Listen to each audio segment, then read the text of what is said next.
da pergunta 103. A 103. Cadê? Qual é o primeiro mandamento?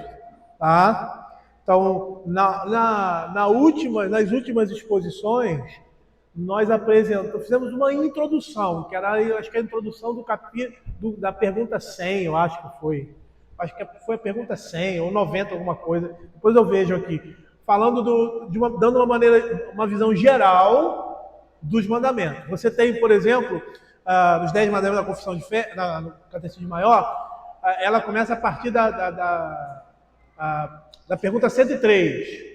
Mas a pergunta 100, ela já inicia falando sobre os 10 mandamentos. E as perguntas anteriores, 99, ele vai citar. 99, 98, 97, acho que é 96 também, elas vão iniciar a questão da lei, e aí nessa parte da pergunta, a partir da pergunta 100, ele vai especificamente se voltar para os 10 mandamentos. Tá? Então eu falei de alguns aspectos importantes com relação à lei, a questão da divisão, né?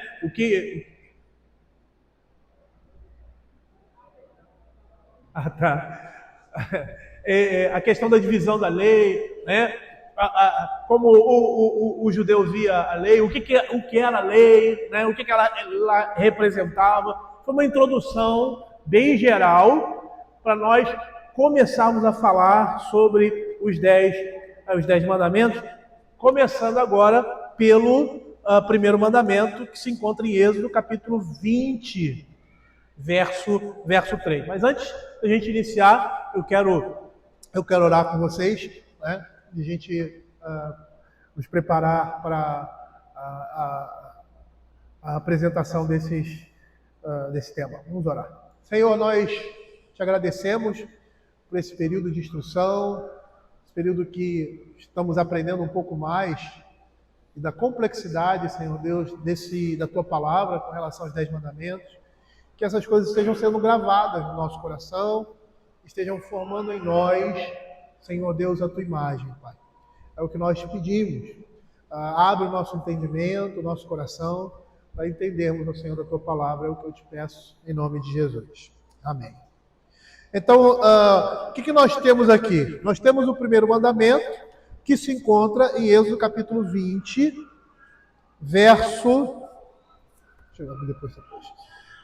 3, que diz assim: Então falou Deus todas essas palavras: Eu sou o Senhor teu Deus, que te tirei da terra do Egito, da casa da escravidão. Não terás outros deuses diante de mim. Eu gostaria de iniciar falando com as seguintes palavras, né? A gente vai perceber que os mandamentos que são apresentados aqui, eles apresentam a natureza de Deus em termos morais. Em termos morais. É aquilo que Deus exige de nós, porque reflete a sua natureza, a sua santidade. E o que nós estamos vendo aqui é que essas coisas representam a autorrevelação divina. Contendo aqui, como nós vamos ver, como está aqui no texto, o nome de Deus, que é Yahvé, que é traduzido aqui, eu sou o Senhor, que vai apresentar termos diretos à sua personalidade.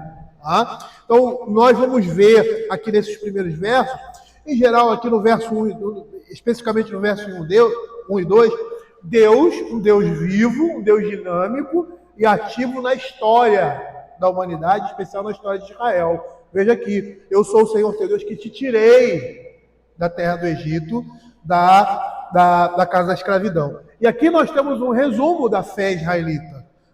É um Deus que se comunica, é um Deus que age, é um Deus que interage, é um Deus que está presente na sua criação todo o tempo.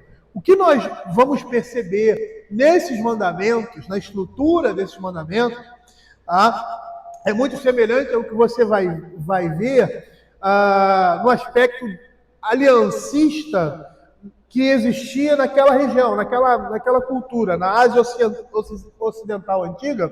Eles apresentavam termos de suzerania, né, senhores e vassalos, né, a relação de aliança entre senhores e vassalos, da mesma forma como nós estamos vendo aqui.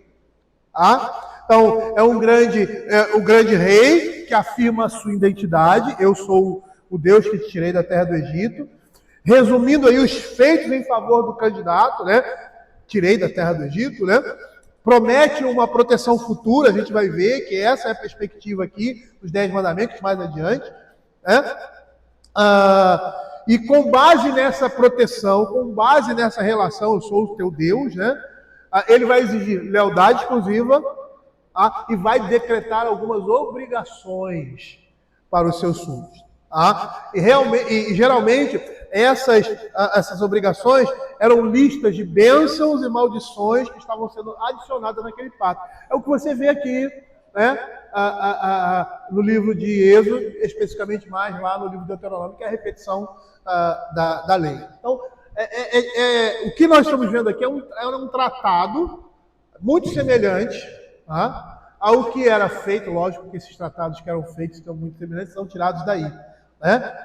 O que Deus estabelece aqui com o seu povo, essa relação com o seu povo. E o primeiro mandamento, ele é um mandamento assim, pontual, não vou dizer principal, né? Também, mas é pontual, porque todos eles são, né?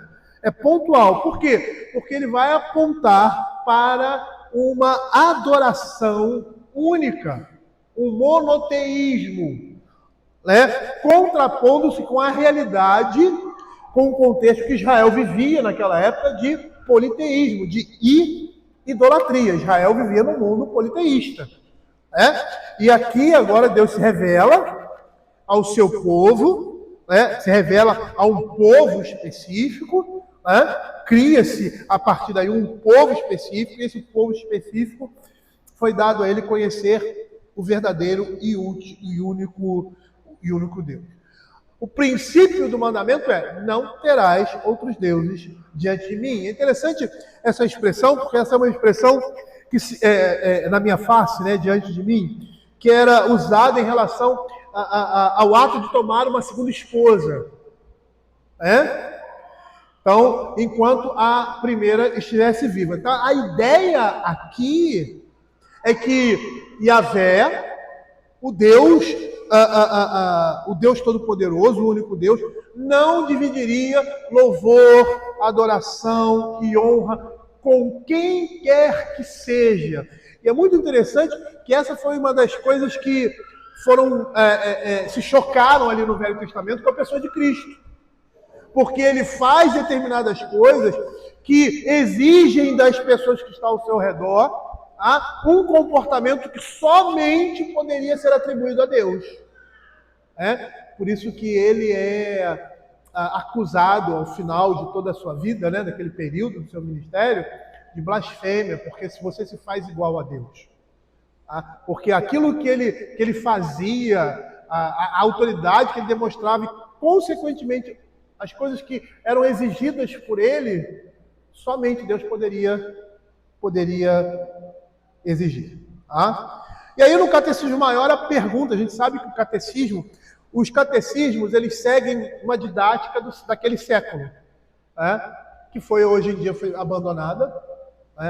Hoje eu sou professor, vocês sabem isso que eu sou professor, cara, eu fico olhando assim, é tanta metodologia, tanta tecnologia, tanto faz isso, faz aquilo, e cada dia o ensino piora. Eu sempre falo para os meus amigos lá, cara, antigamente, na antiguidade, a gente que estudou antiguidade clássica por causa da nossa formação, né?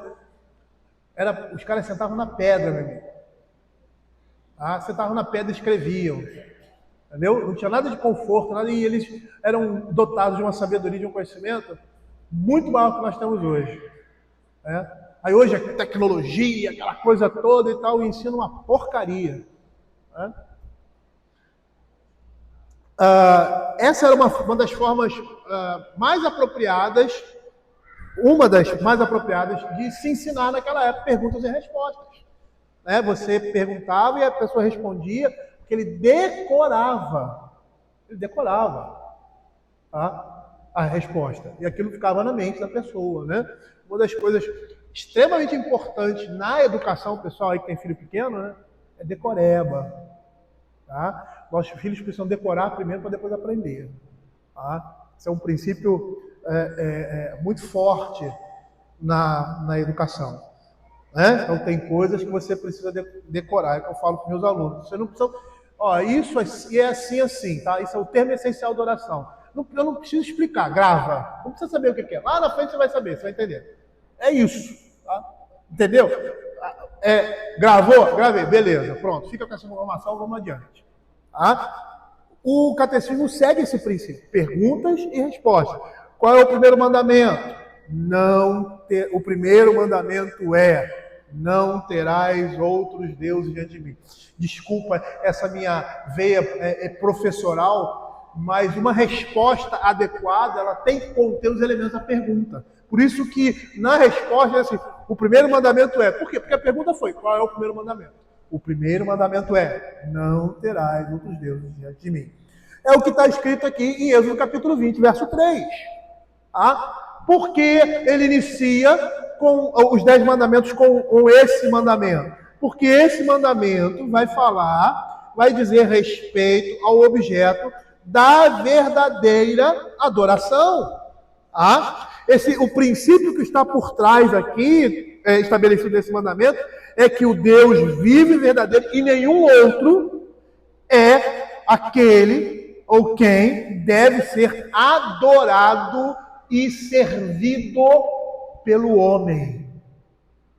Diante de um contexto plural de deuses, um politeísmo, você tem aqui Deus se revelando, dizendo: olha, só existe um Deus, único, eu sou esse Deus.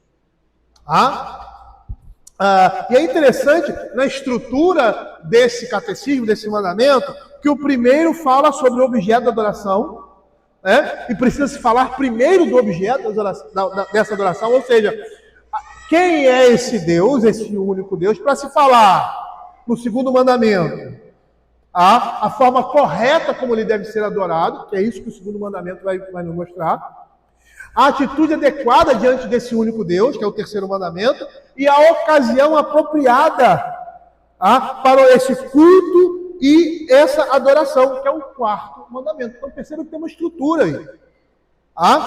Então nós primeiro devemos ter a certeza de que o objeto da nossa adoração é o Deus vivo e verdadeiro, para depois termos uma atitude adequada diante dele, e para se apresentar da forma correta que esse Deus deve ser adorado, e por último, a ocasião apropriada, que é o quarto mandamento.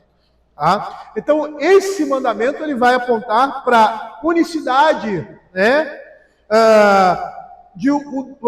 unicidade no sentido de divindade, no sentido de nós termos um único verdadeiro Deus.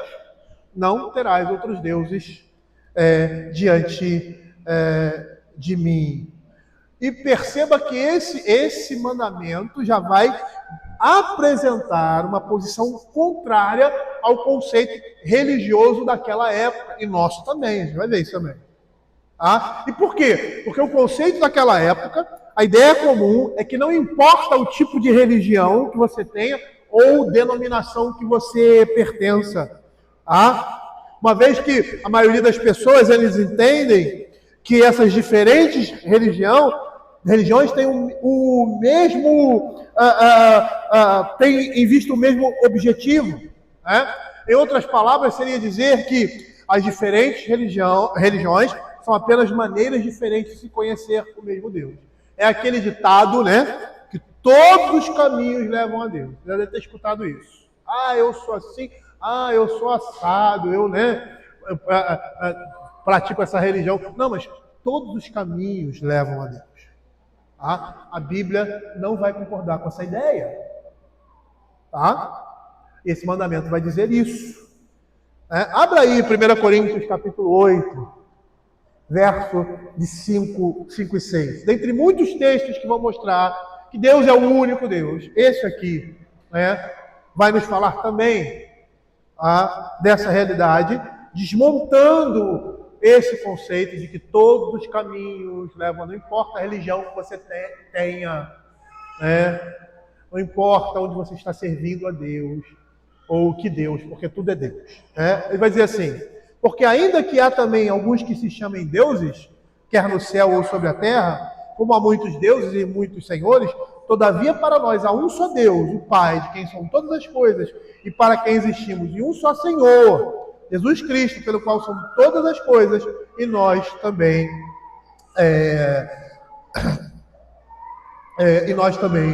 por Ele. Então, a Escritura vai dizer que existe um único Deus. Mas uma vez que você tem aí, né, muitos supostos deuses, e como somente há um Deus, que é o Deus vivo e verdadeiro, aquele que se manifesta a Israel, né, faz-se extremamente necessário, é necessário, imperioso, conhecer e reconhecer esse Deus. Que Deus é esse? Que Deus é esse? Javé, o único e verdadeiro Deus. Isso é muito interessante no nosso próprio contexto. Por quê? Porque apesar de nós não termos hoje, em alguns casos, né, um ídolo para a gente adorar, até mesmo dentro das igrejas, vamos dizer, evangélicas, muitas vezes nós estamos tendo uma concepção de Deus da nossa própria imaginação. Então, se esse Deus que nós concebemos da nossa própria imaginação, então todos os deuses seriam igualmente criados, né? Se todos eles partem da nossa imaginação, daquilo que nós entendemos, né? Um Deus não seria nada melhor do que o outro. E é isso que acontece com deuses que são criados pelos homens. Nos tempos antigos se fazia isso com estátua, né? Uma estátua de pedra, ouro, madeira, né? Mas hoje não é diferente. Por quê? Porque até no nosso meio, no meio cristão, aí eu estou falando meio cristão evangélico, protestante, não estou falando meio cristão católico, né? Não que eu acho que católicos sejam os nossos irmãos, não são. A igreja católica é uma igreja apóstata, tá? Mas dentro do conceito geral, eles também são considerados como cristãos. Mas eles adoram imagens. Não é o caso, nosso caso aqui. Mas também criamos ídolos, iguais aos católicos. E quando que nós criamos esses ídolos? Quando nós concebemos o Deus Pai, o Deus Filho e o Deus Espírito Santo de uma forma diferente daquela que é revelada nas Escrituras. Então, é uma imaginação que eles têm de Deus. Eu lembro de um amigo que ele veio de uma igreja neopentecostal, lá em Boa Vista, isso há muito tempo. E ele era bem tímido, né? Às vezes ele ia às quartas-feiras, todas as quartas-feiras ele estava lá na igreja. E aí começou a faltar alguma coisa assim, eu era pastor auxiliar, acho que era pastor auxiliar na época, conversar com ele, fulano, tal, você está faltando, como é que tá e tal. Aí ele, deu umas desculpas e tal, trabalho e tal, mas ele gostava de ir. E aí depois a gente desenvolveu a conversa, ele falou assim, Aurélio, vou dizer uma coisa para você. Eu vim da igreja tal, não vou nem citar o nome da igreja dele. Cara, o Deus que a gente adora lá é completamente diferente do Deus de vocês. E aquilo me chocou um pouco, né? Porque a dificuldade que ele tinha de estar ali presente muitas vezes era esse choque de realidade. Quer dizer, tem muita gente aí em determinadas igrejas ditas evangélicas e até mesmo igrejas tradicionais que estão adorando um Deus diferente do da Escritura. Que estão cultuando e quebrando esse mandamento, um Deus que não é o Deus revelado nas Sagradas Escrituras. E esse Deus que não é revelado nas Sagradas Escrituras, ou seja, esse Deus que tem que parte da mente humana, parte de uma existência irreal, não é um Deus verdadeiramente Deus. Só a título de curiosidade aqui, quem viu aquele filme falando da crucificação de Cristo, do Mel Gibson, há muito tempo atrás, e eu, na época, né, antigamente eu via esses filmes, né, eu desisti de ver.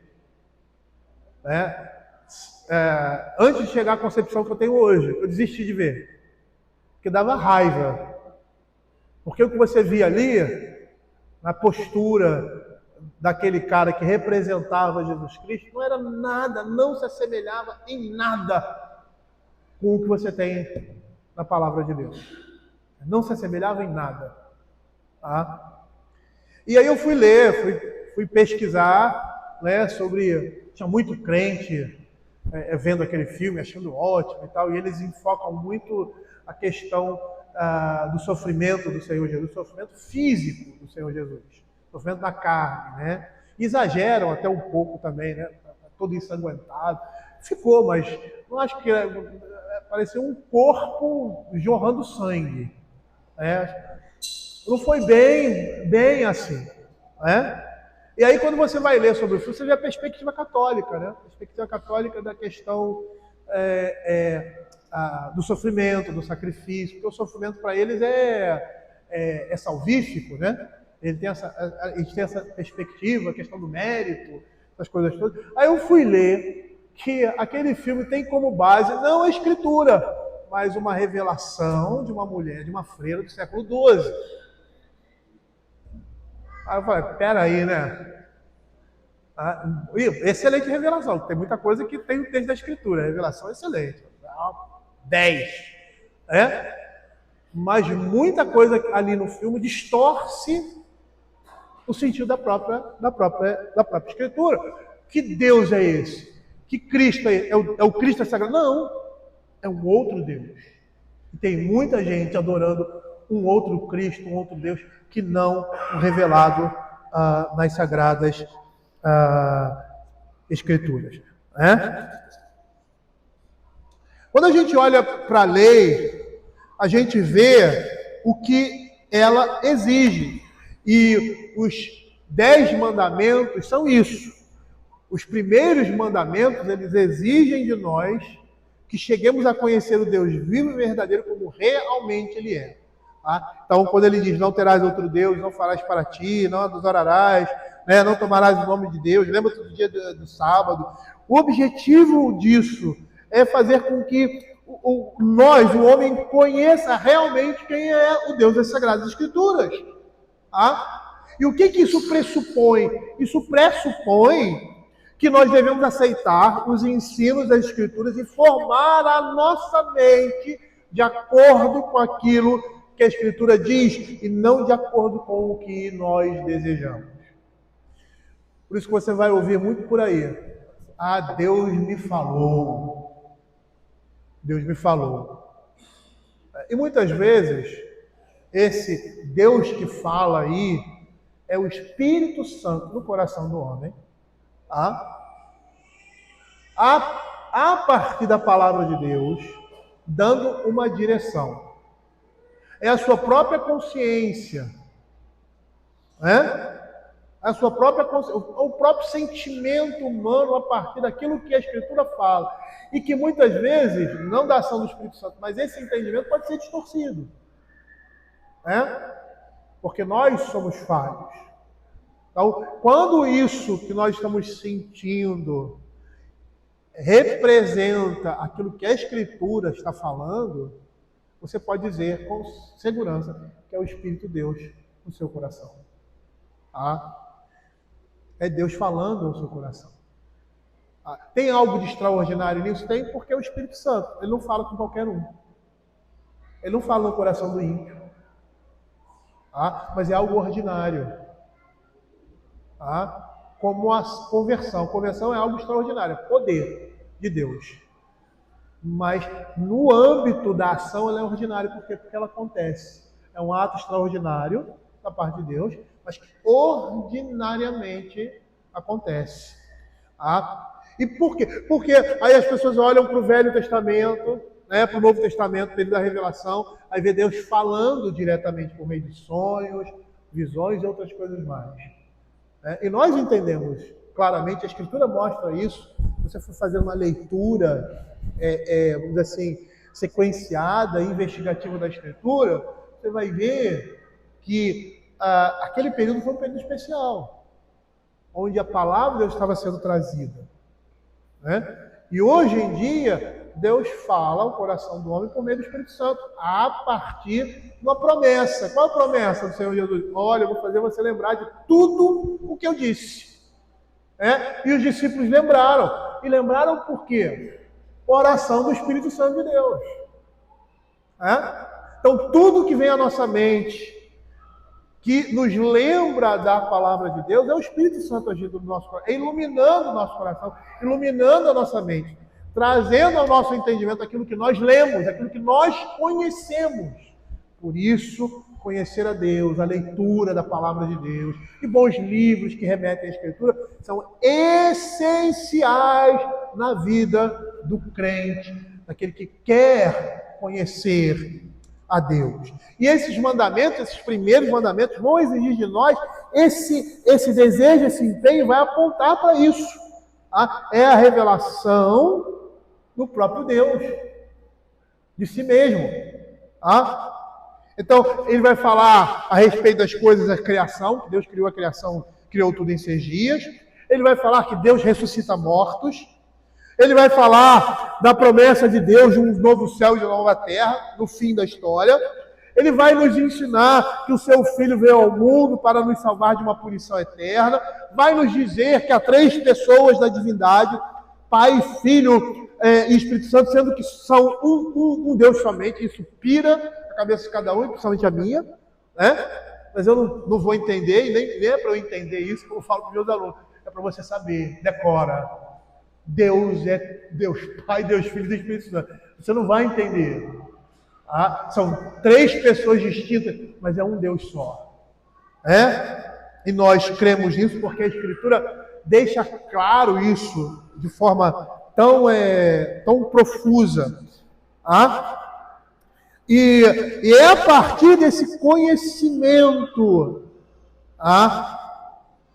que nós vamos nos aproximar de Deus e Deus vai se revelar a nós. Alguém tem alguma pergunta para fazer? Agora, uma coisa interessante nessa perspectiva eu estou lendo um livro, um livro aí que muitos irmãos têm também, lançado agora, um comentário de William J.I., sei lá, não lembro do nome dele, do Catecismo Menor. É um azulzinho, muito bom. E ele vai falar sobre esse primeiro mandamento, e aí essa necessidade que nós temos de conhecer de Deus, ele vai dizer uma coisa interessante, ele vai apontar uma coisa interessante. Porque nós não conseguimos medir o quanto uma pessoa deve saber para conhecer o Deus vivo e verdadeiro. Oséias diz: conheçamos e prossigamos a conhecer o Senhor. Essa é uma ordem e uma necessidade, não é só ordem, é necessidade que nós temos. Mas aí ele fala do ladrão da cruz. O ladrão da cruz, ele não sabia que o Senhor Jesus nasceu de uma virgem. Ele provavelmente não tinha entendimento sobre a doutrina da Trindade, mas nós podemos dizer categoricamente que ele teve uma revelação suficiente do Deus vivo e verdadeiro na pessoa de Cristo, ao ponto de reconhecer a diferença entre o Deus verdadeiro e todos os outros deuses. A necessidade que nós temos de conhecer a Deus é essa. E ali o caso do ladrão da cruz foi um caso, vamos dizer assim, especial, vamos dizer assim, pontual, onde a pessoa na hora da sua morte reconhece Cristo como o Senhor da sua vida, da mesma forma que aquele centurião diz verdadeiramente: este é filho de Deus, por tudo aquilo que aconteceu. Então ele reconhece isso, e naquele momento ele diz assim: Senhor, quando entrar no teu reino, lembra de mim. E o Senhor hoje mesmo estará comigo no paraíso. A importância de conhecermos plenamente a Deus conforme a sua revelação nas Sagradas Escrituras. Mas algo interessante, da mesma forma que você pode ter uma igreja evangélica usando a Bíblia, falando de Deus, estar adorando um Deus completamente diferente do Deus das Escrituras, como eu até dei o exemplo, Você pode ter também muitas pessoas que conhecem a Bíblia de cabo a rabo, mas rejeitam algumas partes da Escritura. Sabem muito sobre a Escritura, mas não estão dispostos a crer no que ela diz. E é interessante isso, porque se nós aceitarmos a revelação, se nós não aceitarmos a revelação que Deus faz de si mesmo, nós não reconheceremos a Deus como nosso único e verdadeiro Deus, e consequentemente não vamos adorá-lo e glorificá-lo como tal.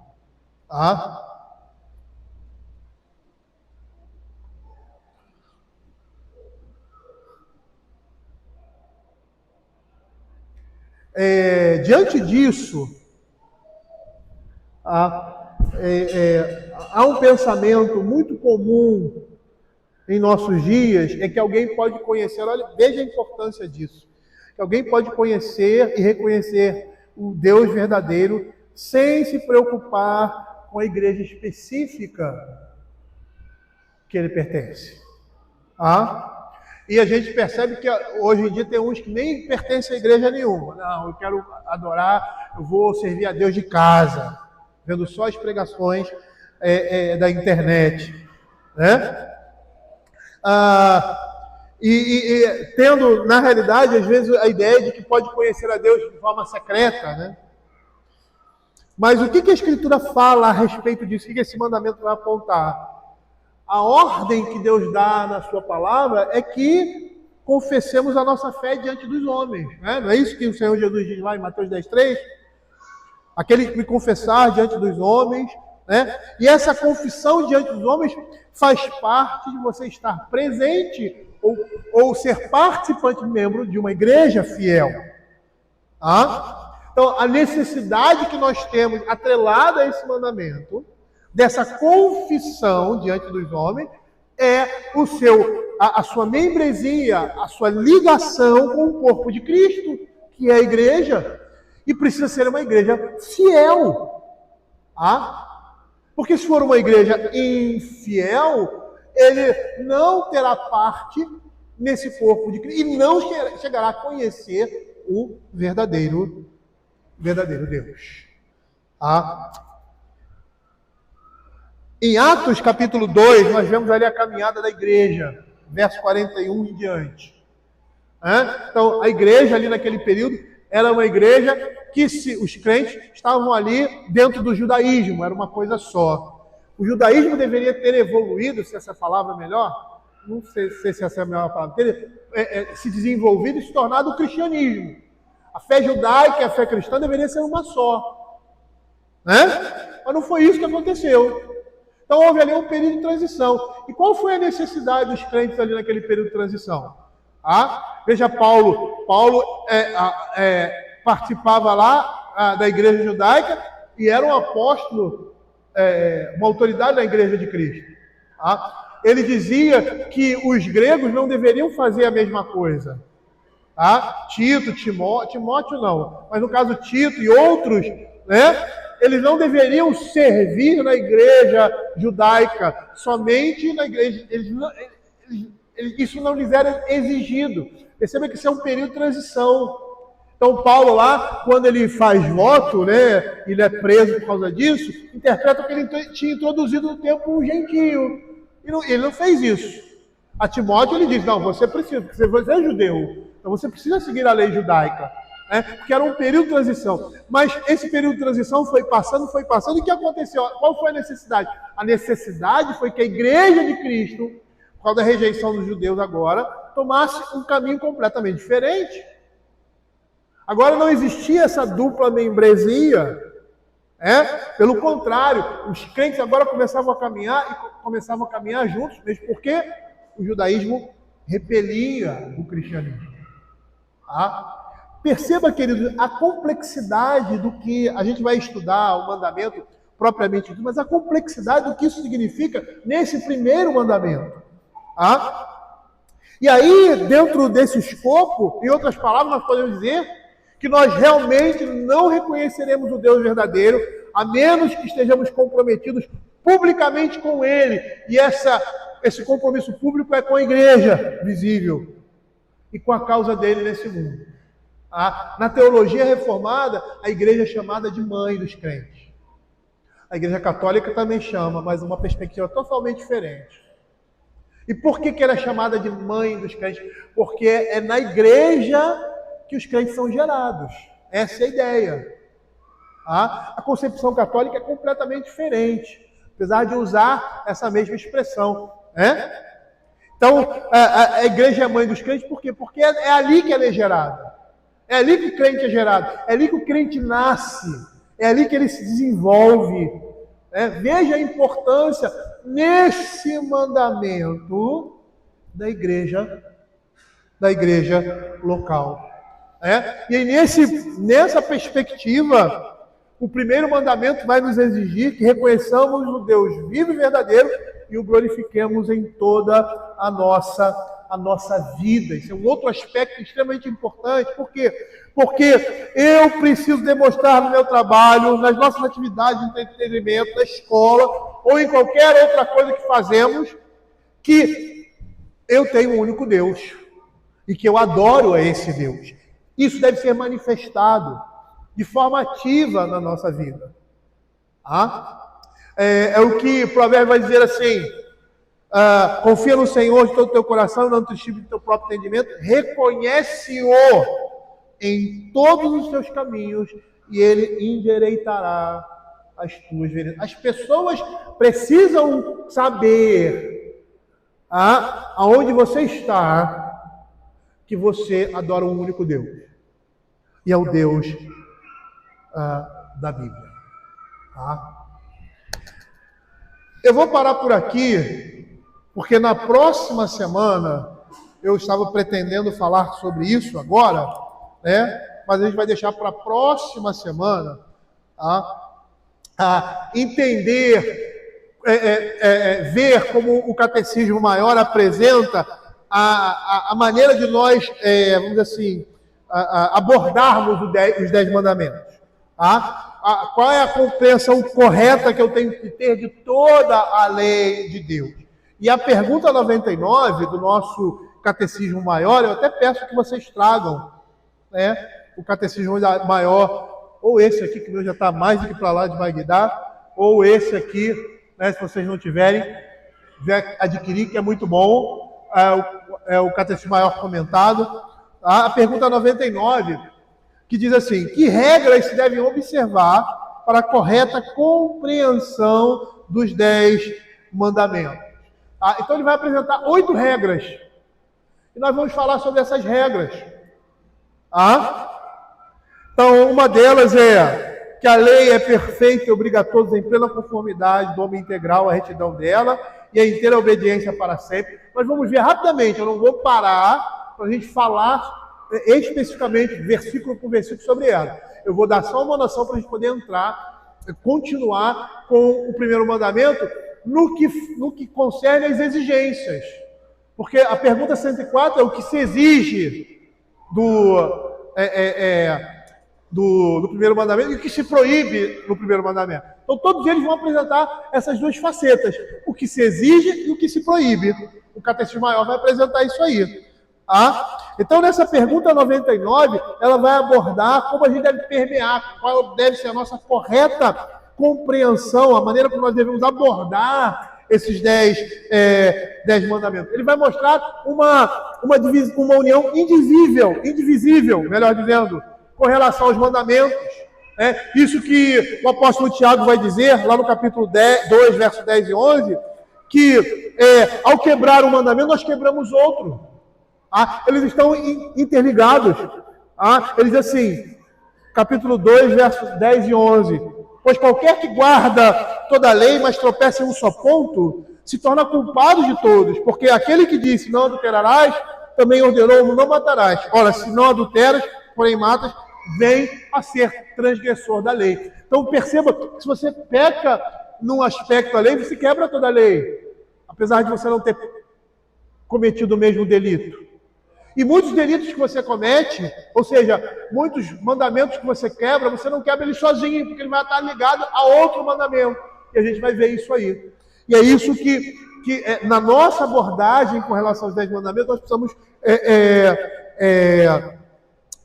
compreender. Então, na perspectiva desse primeiro mandamento, nós devemos reconhecer que Deus é o Deus Supremo, reconhecer o nosso dever de toda a nossa vida adorá-lo, e os outros 9 mandamentos vão ser vistos a partir dos aspectos desse primeiro.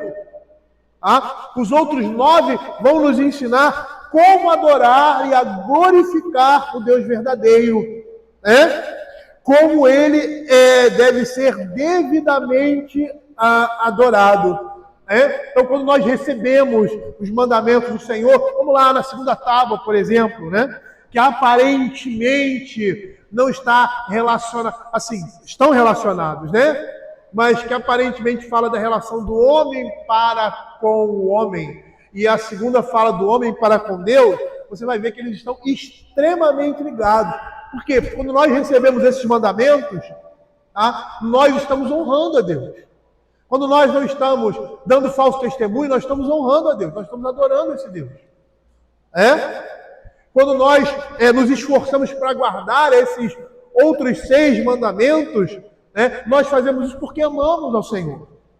E então estamos agradando a Deus, honrando a Ele e amando a Ele. Vejam que, para encerrar aqui, 1 João 5,3 vai dizer: porque esse é o amor de Deus, que guardemos os seus mandamentos. Ora, os seus mandamentos não são penosos. Então percebam que todos esses outros mandamentos dependem exclusivamente desse primeiro. E tudo vai estar interligado. Alguém quer fazer alguma pergunta? Quer fazer alguma contribuição? Não é financeira não, viu, gente? Contribuição intelectual. Pode falar. Desculpa, às vezes eu falo rápido demais, Mas aí vocês... Eu tento falar mais devagar e vocês tentam aprender a me tolerar nesse sentido. Então, na próxima semana, queridos, nós vamos falar sobre essa maneira de abordar e já vamos passar para a pergunta 103. E aí vai demorar um pouquinho. Essa pergunta... 103 não, 104. Que são aquilo que se exige dos 10 mandamentos. Vamos orar? Então, para a gente terminar. Senhor, nós queremos te agradecer, ó Pai, pela tua palavra e te pedir que o Senhor esteja gravando nos nossos corações essas coisas e que por meio delas esteja sendo construído um edifício firme e estável, onde a rocha é Cristo. Fica, Senhor, com o teu povo, Pai, nos leva para os nossos lares em paz, nos traz mais tarde, Pai, para termos um momento, mais uma vez com o Senhor, um momento de ceia, um momento em que estaremos ali, Senhor, rememorando, Senhor Deus, o sacrifício de Cristo e que possamos, ó Pai, nos deliciar nesse momento. É o que nós pedimos, em nome de Jesus. Amém.